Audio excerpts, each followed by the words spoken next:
4/2025 ಮಾದಿಗ ಜಾತಿಯ ಜನಗಣತಿಯನ್ನು ಮಾಡುತ್ತಾರೆ. ಮಾದಿಗ ಸಮಾಜದವರು ಅಧಿಕಾರಿಗಳು ಜನಗಣತಿಯನ್ನ ಮಾಡುವಾಗ ಎಲ್ಲರೂ ಮಾದಿಗ ಜಾತಿಯವರು ಎಂದು ಹೇಳಬೇಕು. ಯಾಕೆಂದರೆ ಸದಾಶಿವ ಆಯೋಗದ ಮೀಸಲಾತಿ 6ರಿಂದ 8% ಮೀಸಲಾತಿ ಮಾದಿಗ ಸಮಾಜಕ್ಕೆ ಸಿಗುತ್ತದೆ ಎಂದು ಅಖಿಲ ಭಾರತ ಮಾದಿಗ ದಂಡೂರ ರಾಜ್ಯ ಸಂಸ್ಥಾಪಕರು ಬಿ ಹುಸೇನಪ್ಪ ಸ್ವಾಮಿ ಮಾದಿಗ ಪದಾಧಿಕಾರಿಗಳ ಸಮ್ಮುಖ ಸಭೆಯಲ್ಲಿ ಮಾತನಾಡಿದರು. ಜೈ ಮಾದಿಗ, ಜೈ ಜೈ ಮಾದಿಗ. ತಾವೆಲ್ಲ ಶ್ರಮಪಟ್ಟು ಎದ್ದಿಗೆಟ್ಟು ಎಂತೆಂಥ ಸಮಯಗಳಲ್ಲಿ ಗೊತ್ತಿಲ್ಲ, ಆದರೂ ಎಲ್ಲದಕ್ಕೂ ಸಮಯ ಕೊಟ್ಟು ಕಾರ್ಯಕ್ರಮ ಯಶಸ್ವಿ ಮಾಡಿದ ಎಲ್ಲರಿಗೆ ನನ್ನ ನಮಸ್ಕಾರ. ಈಗ ಇವತ್ತಿನ ದಿನ ಮೀಟಿಂಗ್ ತುರ್ತು ಸಭೆ ಏನಂದ್ರೆ 4 ಅಂದ್ರೆ ಈ ದಿನ ಕರೆದಿರ್ತಕ್ಕಂಥದ್ದು. ಸರ್ಕಾರ ಇಲ್ಲಿ ಕೊಪ್ಪಳದ ಚಾಲೂ ಮಾಡಿದ ನಂತರ ಹಂತವಾಗಿ ಎಲ್ಲಾ ಸಂಘಟನೆಯವರು ಪಾದಯಾತ್ರೆ ಇನ್ನೊಂದು ಎಲ್ಲರೂ ಮಾಡಿದ್ರು. ಎಲ್ಲ ನಮ್ಮ ಮಾದಿಗ ಸಮುದಾಯದವರೇ. ಸರ್ಕಾರ ಹಿಂದೂ ಬಾಗಿಲಲ್ಲಿ ಬ್ಲಾಕ್ ತುಂಬಬೇಕನ್ನಂತ ಸಂಚು ನಡೆಸಿದ್ರು, ಅದು ನಿಂತು ಈಗ ಅವ್ರಿಗೆ ಅನಿವಾರ್ಯ ಒಳ ಮೀಸಲಾತಿ ಜಾರಿ ಮಾಡಬೇಕು ಅನ್ನೋದನ್ನ ಗೊತ್ತಾಯ್ತು, ಅವ್ರಿಗೆ ಮಾಡಲೇಬೇಕು, ಜನ ಜಾಗೃತಿ ಆಗತ್ತೆ ಅಂತ. ಆ ಕಾರಣಕ್ಕಾಗಿ ಅವ್ರು ಏನ್ ಮಾಡ್ಯಾರ, ಇನ್ನೊಂದು ನಾವೊಂದ್ಸರಿ ಜನಗಣತಿ ಮಾಡ್ತೀವಿ ನಮ್ಮ ಆಡಳಿತದಲ್ಲಿ. ಜನಗಣತಿ ಅಂತಂದ್ರೆ ಟೋಟಲ್ ಎಲ್ಲಾ ಸಮುದಾಯ ಜನಗಣತಿ ಅಲ್ಲ, ಪರಿಶಿಷ್ಟ ಜಾತಿ ಅಂದ್ರೆ SC 101 ಸಮಾಜದವ್ರು ಏನಿದೆಯಲ್ಲ, 101 ಜಾತಿಗಳು ಯಾರ್ಯಾರು ಎಷ್ಟೆಷ್ಟು ಸಂಖ್ಯೆ ಇದೆ. ಕೆಲವು ನಮ್ಮ ಭಾಗದಾಗಂತೂ ಬರ್ಸಿಲ್ಲ, ಜನರದ್ದು ಎಲ್ಲೂ ಬರ್ಸಿರ್ಬೋದು. ಆ ಕಡೆ ಭಾಗದಲ್ಲಿ AK, AD, ಆದಿ ಕರ್ನಾಟಕ, ಆದಿ ದ್ರಾವಿಡ, ಆದಿ ಆಂಧ್ರ ಇವೆಲ್ಲ ಶಬ್ದಗಳನ್ನು ಬೆರೆಸಿ ಏನಾಗ್ತದೆ ಅಂದ್ರೆ ಸಂಖ್ಯೆಗಳು ಕಮ್ಮಿ ಆಗ್ತದೆ. ನಾವು ಬರ್ಸಿಲ್ಲ ಅಂತ ಒಡೆಯರು ಕೂಡ ಏಕೆ ಅಂತ ಬರ್ಸ್ಯಾರ, ಮಾದಿಗರು ಏಕೆ ಅಂತ ಬರ್ಸ್ಯಾರ, ಮಾದಿಗರು ಏಡಿ ಅಂತ ಬರ್ಸ್ಯಾರ, ಒಡೆಯರು ಏಡಿ ಅಂತ ಬರ್ಸ್ಯಾರ, ಆದಿ ಕರ್ನಾಟಕ ಒಡೆಯರು ಬರ್ಸ್ಯಾರ, ಮಾದಿಗರು ಬರ್ಸ್ಯಾರ. ಈ ರೀತಿ ಆಗಲಿಕ್ಕೆ ಏನಾಗ್ತಂದ್ರೆ ಸಂಖ್ಯೆಗಳು ಕಮ್ಮಿ ಆಗುತ್ತೆ. ನಾವು ಇನ್ನೊಂದ್ಸರಿ ಮಾಡ್ತೀವಿ ಅನ್ನೋದು ಅವರು ಏಕನಿರ್ಣಯ ಕರ್ನಾಟಕ ಸರ್ಕಾರ ಮುಖ್ಯಮಂತ್ರಿ ಸಿದ್ದರಾಮಯ್ಯ ಅವರ ಒಂದು ನೇತೃತ್ವದಲ್ಲಿ ಈ ಸಂಪುಟ ಸಭೆಯಲ್ಲಿ ನಿರ್ಣಯ ತಗೊಂಡ್ಬಿಟ್ಟು 6 ತಾರೀಕಿಂದ ಜನಗಣತಿ ಮಾಡ್ಬೇಕಂತ ನಿರ್ಣಯ ಆಗಿದೆ. ಬಹುಶಃ ಅದು ನಾವೆಲ್ಲ ಚರ್ಚೆ ಮಾಡಿವಿ. ಆಧಾರ್ ಕಾರ್ಡ್ಗಳಲ್ಲಿ ಇಂಕು ಮಾಡಬೇಕು ಅಂತಂದ್ರೆ ಅದೇನಾಗುತ್ತೆ ಗೊತ್ತಿಲ್ಲ. ಆದ್ರೆ ನಮ್ಮ ಕೆಲಸ ಏನಪ್ಪ, ಒಳ ಮೀಸಲಾತಿ ಜಾರಿಗಾಗಿ ಇಷ್ಟೆಲ್ಲ ಹೋರಾಟ ಮಾಡಿದ್ವಿ ಒಂದ್ ಕಡೆ. ಈಗ ಹೋರಾಟ ಇನ್ನೊಂದು ಇದೆ, ಇನ್ನೊಂದು ಎಲ್ಲಿ ಮಾಡ್ಬೇಕು ಅಂತಂದ್ರೆ ನಮ್ಮ ಗ್ರಾಮಗಳಲ್ಲಿ ಮಾಡ್ಬೇಕು. ನಮ್ಮ ಗ್ರಾಮಗಳಲ್ಲಿ ಹೋರಾಟ ಅಂತ ಏನಿಲ್ಲ, ಒಂದು ಹಲಿಗೆಗಳನ್ನಾಗಲಿ ಕೇಳೋದು, ನಮ್ಮ ಜೊತೆ 4-5 ಜನ ಕರ್ಕೊಂಡು ಎಲ್ಲೆಲ್ಲಿ ಓಡೆಯುವಾಗ ಅಲ್ಲೆಲ್ಲ ಹಲಿಗೆ ಬರ್ಸಿ ಅಂತ ಹೇಳ್ಕೊಂತ ಹೋಗ್ಬೇಕು.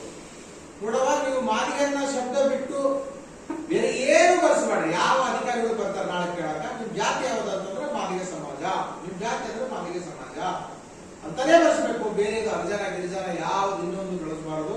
ಅದು ಮಾದಿಗ ಸಮಾಜ ಅಂತ ಬಳಸಿದ್ರೆ ಒಳ ಮೀಸಲಾತಿ ಈಗ 6 ಐತಲ್ಲ 8% ಸಿಗ್ತತೆ ಮಾದಿಗರಿಗೆ. ನಮಗೆ ಮಾದಿಗಂತಾನೆ ಬಳಸ್ಬೇಕನ್ನಂತ ಶಬ್ದಗಳನ್ನ ನಾವು ಹೇಳ್ಕೊಂತ ಹೋಗ್ಬೇಕು. ಅದಕ್ಕೆ ಏನ್ ಖರ್ಚಾಗಲ್ಲ. ಬಹುಶಃ ನಮ್ದೊಂದು 2 ತಾಸು ಒಂದು ಗ್ರಾಮಕ್ಕೆ 2 ತಾಸು ಸಮಯ ಕೊಟ್ಟು ಹಳ್ಳಿಗಳಿಗೆ ಅಲಿಗತ್ತೆ. ನಾವೇನು ಬಂದಿಲ್ಲ, ಲೀಡರ್ ಬೇಕಂತ ಏನಿಲ್ಲ, ಕಾರ್ಯಕರ್ತ ಕೂಡ ಬೆಂಗಳೂರು ಸಾಡೋದು. ಈಗ ಗಾಡಿ ತಗೊಂಡು ಬೈಕ್ ಇಟ್ಕೊಂಡ್ರೆ ಇನ್ನೂ ದುಡ್ಡಿಗೆ ಖರ್ಚು. ಒಂದು ಅಲ್ಲಿಗೆ ಇಸ್ಕೊಡೋದು, ಅಲ್ಲಿಗೆ ನಮ್ಮ ಇರ್ತಾವೆ, ಅಲ್ಲಿಗೆ ಅಡ್ಡಾಡೋದು, ನಮ್ಮ ಹಳ್ಳಿಗಳಲ್ಲಿ ಅಡ್ಡಾಡೋದು, ನಮ್ಮ ಊರುಗಳಲ್ಲಿ ಅಡ್ಡಾಡೋದು, ಸಿಟಿಗಳಲ್ಲಿ ಅಡ್ಡಾಡೋದು. ಮಾದಿಗಂತ ಪರಿಸರಿ ಅಂತ ಏನ್ ಬರ್ತಾರ ಅಂದ್ರೆ, ಉದಾಹರಣೆ ನಮ್ಮ ಹುಡುಗಪ್ಪನ ಹತ್ರ ಬರ್ತಾರ. ಹುಡುಗಪ್ಪ ನಿನ್ನ ಹೆಸರು ಏನು ಅಂತ ಹುಡುಗಪ್ಪ ತಂದೆ ಹೆಸರು ಹೇಳ್ತಾರೆ. ನಿಮ್ ಜಾತಿ ಯಾವುದು? ಮಾದಿಗ. ಹುಡುಗಪ್ಪ ನಿನ್ನ ಹೆಸರು ಎಷ್ಟು, ನಿನ್ನ ಮಂದಿ ಮಕ್ಕಳ ಹೆಸರು ನಿನಗೆ ಅಂತ ಕೇಳ್ತಾನೆ. ಹುಡುಗಪ್ಪ ಒಂದು 6, 5 ಹೇಳ್ತಾರೆ. ಗಂಡ ಎಷ್ಟು ಹೆಣ್ಣು ಎಷ್ಟು ಅಂತ ಹೇಳ್ತಾನೆ. ಗಂಡು ಒಂದು 3, ಹೆಣ್ಣು ಒಂದು 3 ಅಂತ ಹೇಳಿದ್ರೆ, ಆಮೇಲೆ ನಿನ್ನ ಮಕ್ಕಳು ಏನು ವಿದ್ಯಾಭ್ಯಾಸಗಳನ್ನ ಮಾಡ್ಯಾರ, ಡಿಗ್ರಿ ಮಾಡ್ಯಾರೋ ಅಥವಾ ಡಬಲ್ ಡಿಗ್ರಿ ಮಾಡ್ಯಾರೋ, ಅವ್ರ ಕೋರ್ಸ್ ಯಾವ್ದು ಮಾಡ್ಯಾರ, ಇಂಜಿನಿಯರ್ ಮಾಡ್ಯಾರೋ, ಡಾಕ್ಟರ್ ಮಾಡ್ಯಾರೋ, ಅಥವಾ ಯಾವುದೇ IPS ಮಾಡ್ಯಾರೋ, IAS ಮಾಡ್ಯಾರೋ, ಅವ್ ಏನ್ ನಮ್ಮ ಮಕ್ಕಳು ವಿದ್ಯಾಭ್ಯಾಸ ಮಾಡಿರ್ತಾರ ಆ ವಿದ್ಯಾಭ್ಯಾಸಗಳನ್ನ ಅಲ್ಲಿ ಹೇಳಿ ಬರ್ಸ್ಬೇಕು. ಮತ್ತು ಅವರಲ್ಲಿ ಯಾರಿಗೆ ಉದ್ಯೋಗ ಸಿಕ್ಕವ ಅಂತ ಕೇಳ್ತಾರೆ. ಉದ್ಯೋಗ ಸಿಕ್ಕವ ಅಂತ ಕೇಳ್ತಾರೆ. ಉದ್ಯೋಗ ಸಿಕ್ಕಿಲ್ಲ ಅಂದ್ರೆ ಸಿಕ್ಕಿಲ್ಲ ಅಂತ ಬರ್ಸ್ಬೇಕು. ಉದ್ಯೋಗ ಸಿಕ್ಕರೆ ಸಿಕ್ಕಂತ ಬರ್ಸ್ಬೇಕು. ಇದು ಯಾರ ಜವಾಬ್ದಾರಿ ಅಂದ್ರೆ ಸರ್ಕಾರದ ಜವಾಬ್ದಾರಿ ಅಲ್ಲ.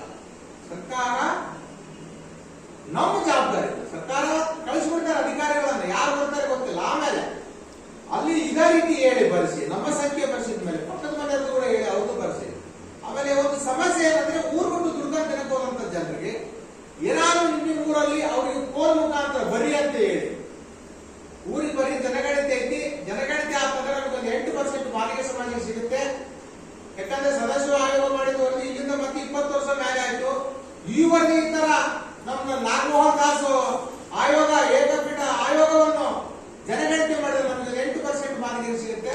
ಕಡ್ಡಾಯವಾಗಿ ಮಾದಿಗ ಸಮಾಜ ಮಾದಿಗ ಮಾದಿಗ ಮಾದಿಗ ಮಾದಿಗ ಮಾದಿಗ ಅಂತಾನೆ ಬರೆಸಬೇಕು. ಬಿಟ್ಟ ಮೇಲೆ ನೀವು ನಾಚಿಕೆ ನಿಮ್ಮ ಸಮಾಜದ ನಮ್ಮ ಜಾತಿ ಹೆಸರುಗಳಿಗೆ ನಾವು ನಾಚಿಕೆ ಕೊಟ್ರೆ ನಮಗೆ ನಷ್ಟ ಆಗ್ತದೆ. ಆ ನಷ್ಟ ಯಾವ ಸರ್ಕಾರದಿಂದ ಆಗಲ್ಲ. ನಾವು ಜಾತಿ ಹೆಸರು ಹೇಳಲಾರ್ದರೆ ನಮ್ಮಿಂದ ನಮಗೆ ನಷ್ಟ ಆಗುತ್ತೆ.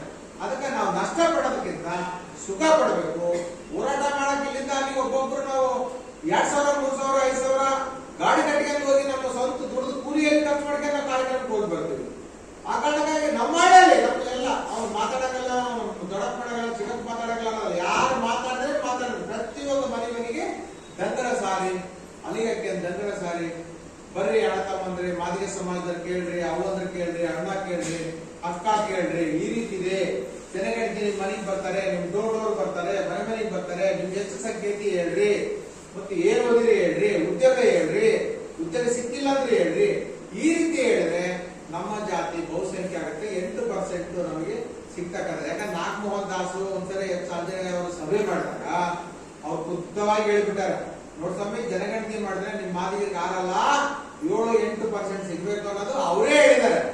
ಆ ಕಾರಣಕ್ಕಾಗಿ ಇದು ನಮ್ಮ ಹಳ್ಳಿಗಳಲ್ಲಿ ಯಾರೋ ಒಬ್ಬ ದೊಡ್ಡ ಲೀಡರ್ ಕರೆಸಿ ಉದ್ಘಾಟನೆ ಮಾಡುವಂತದ್ದು ಏನಿಲ್ಲ.